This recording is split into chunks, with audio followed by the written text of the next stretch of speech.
नमस्कार मित्रों, मासिक राशिफल कार्यक्रम में आप सबका स्वागत है। आज इस वीडियो में मैं आपको कुंभ राशि के लिए आने वाला अप्रैल का महीना कैसा रहेगा उसकी संपूर्ण जानकारी दूंगा। तो वीडियो को अंत तक देखिएगा, स्किप मत कीजिएगा, क्योंकि वीडियो के अंत में मैं आपको उपाय भी बताऊंगा इस महीने को और भी ज्यादा बेहतर करने के लिए। मित्रों, मासिक राशिफल की शुरुआत करने से पहले आपको ग्रहों की स्थिति बता देते हैं। इस महीने सिर्फ 2 ग्रह ऐसे हैं जो राशि परिवर्तन करेंगे। बाकी जो ग्रह हैं वो अपनी जिन राशियों में उनका गोचर चल रहा है उसी में वो अपनी यथास्थिति बनाए रखेंगे। मित्रों, 3 अप्रैल को जो मंगल है वो अपने शत्रु बुध की राशि मिथुन से निकलकर और अपने मित्र चंद्रमा की राशि जो उनकी कर्क राशि होती है उसमें उनका प्रवेश होगा, परंतु मंगल कर्क राशि में नीच का प्रभाव देते हैं, तो यहाँ पर उनकी अवस्था नीच की रहती है। इसके बाद 14 अप्रैल को सूर्य जो है वो अपनी उच्च अवस्था को प्राप्त करेंगे और 15 मई तक वो गोचर करेंगे मेष राशि में। बाकी शनि 29 मार्च को ही मीन राशि में आ गए थे, आप लोगों को पता ही होगा। राहु भी मीन राशि में है पूरे महीने। बुध भी अपनी नीच राशि मीन में, हालांकि उनका नीच भंग है क्योंकि यहाँ पर शुक्र भी उच्च राशि में मीन में विराजमान है। देवगुरु बृहस्पति मार्गीय अवस्था में वृषभ राशि में रहेंगे, वहीं जो केतु है वो कन्या राशि में गोचर करते रहेंगे पूरे महीने। तो यह है ग्रहों की स्थिति। अब आपको जानकारी देते हैं कि कैसा रहेगा कुंभ राशि के लिए यह महीना। सबसे पहले आपके धन की बात करते हैं, क्योंकि धन स्थान जो आपका है, सेविंग भाव जो है सेकंड हाउस, साथ ही जो सेकंड हाउस होता है ये फैमिली का, ससुराल पक्ष का, प्रारंभिक शिक्षा का, हमारी वाणी का, हमारी दृष्टि का अर्थात आंखों का होता है। अब यहाँ पर जो स्थितियां बन रही हैं, जो महीने का तकरीबन 14 अप्रैल तक की बात करें तो ये धन संबंधित स्थितियां, साथ ही बिजनेस को लेकर, वैवाहिक जीवन को लेकर ये महीना अभी जो 14 अप्रैल तक की स्थिति वो कतई अच्छी नहीं है। उसके बाद स्थितियां थोड़ी आपके लिए बेटर होने लगेंगी। उसका सबसे बड़ा कारण क्या है कि सप्तम भाव के जो स्वामी होते हैं सूर्य, आपके जो बिजनेस और वैवाहिक सुख का भाव होता है, उसके स्वामी होकर सेकंड हाउस में राहु के साथ ग्रहण दोष में है। शनि और सूर्य का पितृ दोष है, वहां पर शनि और राहु भी विराजमान है, और बुध राहु का जड़त्व दोष भी है। ऐसे में जो सूर्य की स्थिति है वो कोई बहुत अच्छी नहीं है। आंखों में भी कुछ समस्या, वाणी दोष की भी समस्या, ससुराल पक्ष से भी संबंध प्रभावित आपके हो रहे हैं। धन आपका जो है कहीं ना कहीं सेविंग नहीं आप कर पा रहे हैं, हेल्थ इश्यू में आपका पैसा खर्चा हो रहा है, साथ ही फैमिली में कोई काम काज को लेकर भी आपका धन खर्च हो रहा है, और कहीं ना कहीं आपको दुर्घटना आदि के योग, हड्डियों में दर्द, आंखों में समस्या, या जैसे कमर से लेकर पैर तक के हिस्सों में समस्या, क्योंकि केतु के अष्टम भाव में बैठे हैं और सारे ग्रहों की दृष्टि सेकंड हाउस में बैठ के अष्टम भाव पर है। और यहाँ पर जो मंगल है वो भी आपके लिए छठे भाव में 3 अप्रैल को आ जाएंगे। तो हेल्थ इशू आपको लगातार इस महीने देखने को मिलता रहेगा। लेकिन इसमें अच्छी बात क्या होगी, जैसे ही 14 अप्रैल आएगी और सूर्य जो है आपके 3rd हाउस में गोचर कर जाएंगे, उच्च राशि में जब ये गोचर करेंगे तो सप्तमेश होकर यहां पर वो रहने वाले हैं। और इसमें अच्छी बात क्या रहेगी कि वो नवम पंचम का राजयोग बनाएंगे सप्तम भाव से, तो यहां से कुछ वैवाहिक जीवन आपका बेटर होने लगेगा। बिजनेस में जो फ्लक्चुएशंस आ रही थी वो थोड़ी थोड़ी सेटल होने लगेगी। हालांकि यहां पर आपको ये भी ध्यान रखना है कि 7.5 का अंतिम चरण आपको शुरू हो चुका है, और जो सूर्य की स्थिति रहेगी 3rd हाउस में बैठ के वो अपनी नीच राशि को देखेंगे भाग्य स्थान में। तो यहां पर आपको पूरे महीने एक चीज थोड़ा ध्यान रख के चलनी पड़ेगी कि आपके आत्मविश्वास में सूर्य वृद्धि करेंगे। लाभदायक यात्राएं भी आपकी हो सकती हैं, बिजनेस को लेके, काम को लेके, शिक्षा को लेके, क्योंकि भाग्य स्थान पर दृष्टि, भाग्य स्थान उच्च शिक्षा का भी भाव होता है। लेकिन वहां नीच राशि सूर्य की बनती है तो कभी कभी हो सकता है आपका बनता काम बिगड़ जाए। भाग्य का बहुत अच्छा सहयोग आपको अभी भी नहीं मिलने वाला है, क्योंकि अब 7.5 का आपको लास्ट फेज चल रहा है। सूर्य अपनी नीच राशि को देखेंगे, पिता के साथ भी कुछ मतभेद होंगे, उनके स्वास्थ्य का आपको पूरे महीने ध्यान करके चलने की आवश्यकता रहेगी, खासतौर पर जब तक सूर्य अपनी नीच राशि को देख रहे हैं।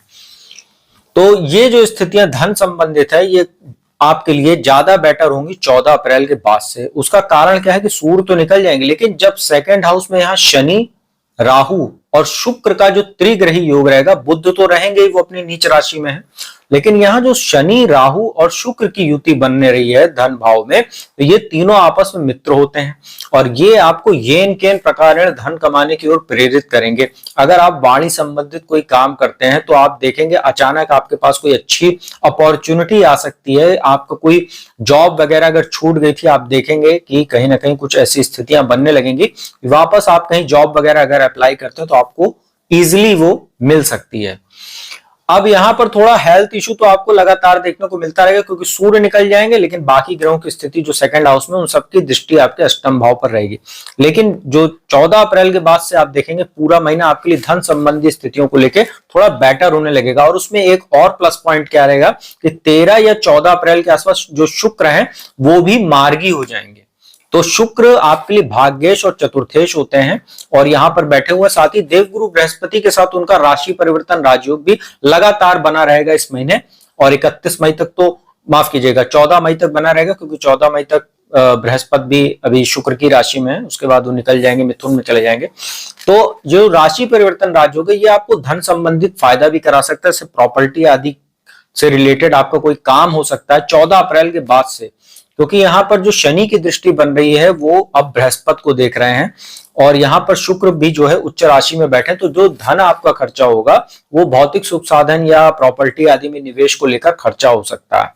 तो ये धन के पॉइंट ऑफ व्यू से जितनी बातें मैं बता रहा हूं इसको आप फॉलो अप कीजिएगा और ध्यान रखिएगा आप इसका, यही सब चीजें आपको देखने को मिलने वाली इस महीने। हेल्थ इशू के बारे में मैंने शुरू में ही बता दिया, हेल्थ बहुत अच्छी नहीं रहेगी, क्योंकि 3 अप्रैल को मंगल भी आपके छठे भाव में आ जाएंगे और यहाँ पर आपको पाचन संबंधी समस्या, बॉडी में एसिड वगैरह बनना, तो मिर्ची मसालेदार भोजन से आपको दूर रहना चाहिए। छठे भाव में जो मंगल का गोचर चलेगा 3 अप्रैल के बाद से पूरे महीने, तो यहाँ पर आपको कहीं ना कहीं जो छात्र है कुंभ राशि के जातक, जो उनका मन थोड़ा बहुत भटकेगा और आपको सफलता पाने के लिए इंटरव्यू में या नौकरी में या परीक्षा में बहुत ज्यादा एफर्ट करना पड़ेगा। बहुत हल्का फुल्का जो आप सोच रहे थे कि कुछ भी करेंगे और पास हो जाएंगे सफलता, ऐसा कुछ नहीं। अब आपको ज्यादा हार्ड वर्क करना पड़ेगा, स्मार्ट वर्क करना पड़ेगा और बहुत ज्यादा मेहनत के बाद ही आपको सफलता मिलना संभव होगा, ये आप ध्यान रख के चलिए।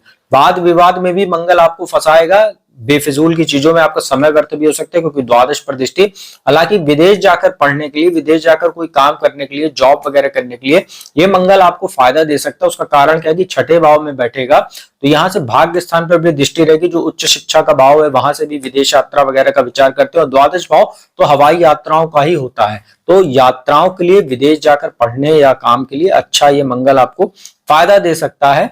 और यहाँ पर जो लग्न पर दृष्टि पड़ रही कुंभ राशि पर मंगल की, ये थोड़ा आपको कहीं ना कहीं चिड़चिड़ापन, मानसिक तनाव या गुस्सैल बना सकती है, तो ये आपके लिए थोड़ी सी समस्या पैदा कर सकता है, इसका आप ध्यान रखकर चलिएगा। बृहस्पति जो है वो लगातार 14 मई तक आपके 4th हाउस में बैठे हुए हैं और ये आपको कहीं ना कहीं जो समस्याएं आ रही हैं, चाहे जैसे 7.5 का आपको अभी लगातार चरण चल रहे थे, अभी लास्ट फेज चल रहा है, बृहस्पति ने आपको काफी बचाव किया है, क्योंकि केंद्र में बैठे हुए हैं। और बृहस्पति के बारे में कहते हैं किम कुर्वन्ते ग्रह सर्वे यस्य केंद्र से बृहस्पति, तो बृहस्पति अकेले अगर बैठ जाते हैं केंद्र में तो भी कहीं ना कहीं कुंडली के बहुत से अधिक, बहुत सारे दोष जो होते हैं उसको कहीं ना कहीं काफी काउंटर करते हैं, काफी कम कर देते हैं। खत्म तो नहीं करते लेकिन काफी हद तक उसका निगेटिव प्रभाव कम कर देते हैं। बृहस्पति 4th हाउस में बैठे हैं, अष्टम भाव पर, दशम भाव पर, द्वादश भाव पर इनकी लगातार दृष्टि है, तो जो 7.5 संबंधित समस्या आएगी, मंगल जो छठे भाव में बैठकर आपके लिए द्वादश पर दृष्टि डाल के समस्या डालेंगे। साथ ही आपके अष्टम भाव में जैसे मंगल माफ कीजिएगा जो बाकी दूसरे भाव में बैठ के ग्रहों की स्थिति है और आपको हेल्थ इश्यू वगैरह आएगी, तो उसको बृहस्पति जो है काफी हद तक कम कर देंगे। खत्म तो नहीं करेंगे लेकिन काफी हद तक कम हो जाएगी वो समस्याएं। तो ये स्थिति बृहस्पति की आपकी काफी अच्छी। साथ ही जो बृहस्पति की जो दशम भाव पर दृष्टि है, अगर आप शिक्षा के क्षेत्र से जुड़े हुए, टीचिंग जॉब करते हैं, लेक्चरर हैं, प्रोफेसर हैं, शिक्षण संस्थान वगैरह चलाते हैं, कोचिंग वगैरह चलाते हैं, ज्योतिष या धर्मशास्त्र के क्षेत्र से जुड़े हुए हैं, किसी ट्रस्टी वगैरह, ट्रस्ट वगैरह के जो है सदस्य हैं, ऐसे लोगों के लिए बहुत अच्छा समय, लॉ की फील्ड से जुड़े हुए लोगों के लिए अच्छा समय है और वाणी संबंधित वगैरह काम करते हैं तो भी बृहस्पति आपको काफी फायदा देने वाले हैं यहाँ पर दशम भाव पर दृष्टि डालकर। तो ओवरऑल अगर देखा जाए तो आपके लिए जो स्थितियां बन रही हैं इस महीने 14 अप्रैल तक थोड़ा आप पेशेंस रख के चलिए। जैसे ही सूर्य आपके 3rd हाउस में जाएंगे, वहां से आपके जो कुछ रुके हुए काम है, जैसे आपकी 7.5 का लास्ट फेज शुरू हुआ, वहां से दिक्कत हो रही थी क्योंकि कई तरह के दुर्योग बने हुए थे सूर्य की वजह से। अब ग्रहण दोष खत्म हो जाएगा तो कहीं ना कहीं पिता के हेल्थ में थोड़ा सा इंप्रूवमेंट आएगी, उनके साथ संबंधों में इंप्रूवमेंट आएगी। लेकिन जो वहां पर शनि, राहु और शुक्र बुध का भी युति बनी रहेगी, पूरे महीने वहां रहने वाली है।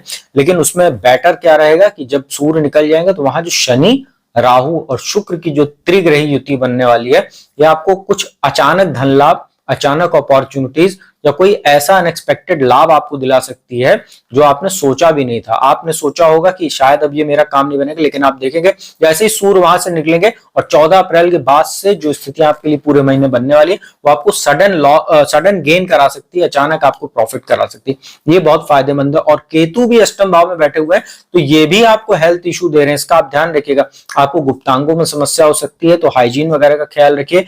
बवासीर जैसी समस्या अगर आपको पहले से है तो वो बढ़ सकती है, नहीं है तो फिर से मैं बता दे रहा हूं, छठे भाव में मंगल है, अष्टम में केतु है, तो मिर्ची मसालेदार भोजन से आप बहुत दूर रहिएगा। बहुत ज्यादा चटपटा इस टाइप का भोजन मत कीजिए, नहीं तो आपको ये दिक्कत दे सकता है गुप्तांगों में।